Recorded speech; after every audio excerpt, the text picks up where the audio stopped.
Good morning and welcome everybody to the National Real Estate Post. I'm your host Frank Ray here, obviously, once again with our dear friend Barry Habib. Good morning, Barry. How are you? Good morning, Frank.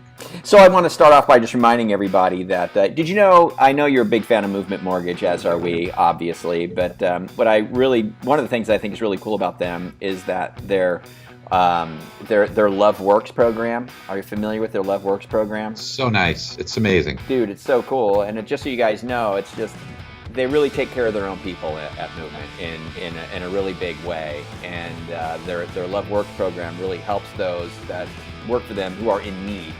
And it's really remarkable. So if you want to learn more about that, just click the Movement Mortgage banner that you see on the screen here over on your right. Or if you're watching us on Facebook, there's a link up above. And someone over there can talk to you about it. If you're happy where you're at, just stay there. I'm just saying, if you're thinking about making a move, take a look at Movement and ask them about their Love Works program.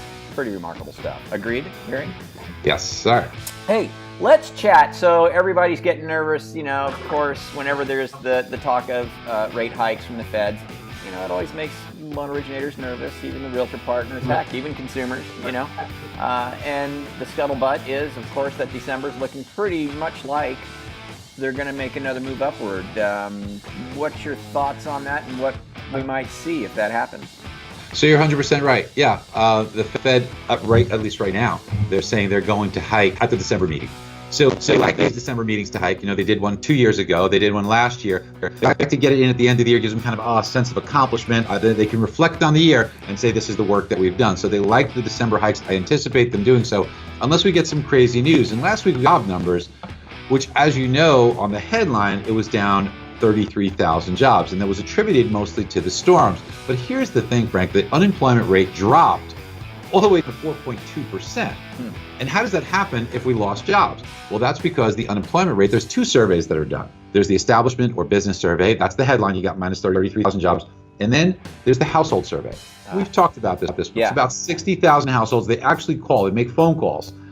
And here's the numbers that we got from them. Now, the media doesn't talk about this. It's kind of like something behind the scenes.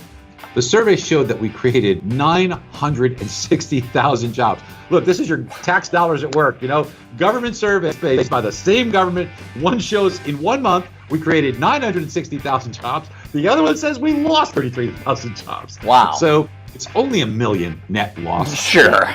Rachel, what's 1 million jobs here or there in a month? So it's crazy, right? Yeah. But because that high number, and look, the business model, the establishment survey, they use things like the birth-death ratio, where they look at the births or openings of businesses versus the closed deaths of businesses, and that what they call birth-death ratio, crazy terminology. But that birth-death ratio will tell you in each field how many people they think is going to be working in each field at each office based upon historical averages. So it could be off quite a bit. That's why you see so many crazy revisions. So look, maybe we are creating this many jobs, and the unemployment rate sure is very low. And here's the real kind of point to make here, is that wages rose by 0.5% a month. That is the largest gain we've seen. And that's good news for housing. Good news because growth in wages, helps keep up with the appreciation of houses. You can buy more, you can buy a house, yeah. You betcha. Keeps affordability good. But, now this create wage pressure inflation. So maybe it's not such a good thing as far as the Fed's concerned, and maybe the Fed has to tighten. So as far as the Fed tightening, a couple of things here. Number one, if they do, historically speaking, that has not been a bad thing for mortgage rates. It keeps inflation back. But the 2-year Treasury note is rising, and that's kind of putting a little pressure on the 10-year note and pushing a little bit. Sure. Watch 2.385 on the 10-year Treasury. That's an important line in the sand. We've talked about these numbers in the past, and these markers are really important. As you know, Frank, when you hit these levels, if 2.385 holds, we could see rates kind of come back down. That'd be for our borrowers. But if it gives way, even though 2.385 seemed high compared to where we've been for a while, it will be the best that rates will be, or the best levels that we'll see in some time in the future. So it's something that we have to bear in mind. It's an important kind of line in the sand and precipice either way for us. The other thing about the Fed that I wanted to mention to you is that, we're going to get inflation numbers this Friday via the CPI report. Now, look, I've been saying, you've heard me say this on this show, on MBS Highway, everybody's probably sick of me saying, I hate the fact that the Fed uses PCE, personal consumption expenditure. They should use the CPI, because PCE doesn't factor in as much in housing. We all need a roof over our head.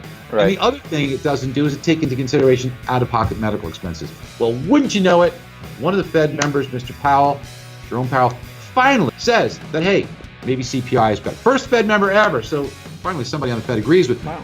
So maybe there might be a trend to see more CPI. And I mention that because CPI is historically higher and closer to the Fed's 2% target. PCE numbers are very low. The Fed doesn't understand it, Frank. You know why? Because they've never so much as a lemonade stand or had a newspaper route. They don't understand the real world. And look, it's not that they're not smart. Right. They don't understand how business works. And what is keeping inflation low isn't that the economy isn't doing well. It's that technology is relentless. Think about how efficient we are. Think about the things that you could do and multitask, and actually the people whose positions aren't required because it could be replaced by technology. Right. And technology isn't slowing down, okay?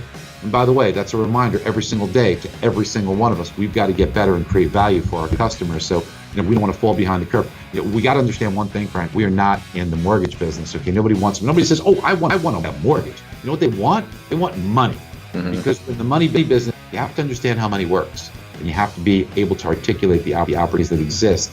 And if you do that and you employ technology, then you become irreplaceable. Nice, man. Well, that was awesome. That was a great bit of news and information, and I know everybody can make use of that. And you were telling us to be concerned about the 2-year bumping up against the 10-year, going forward.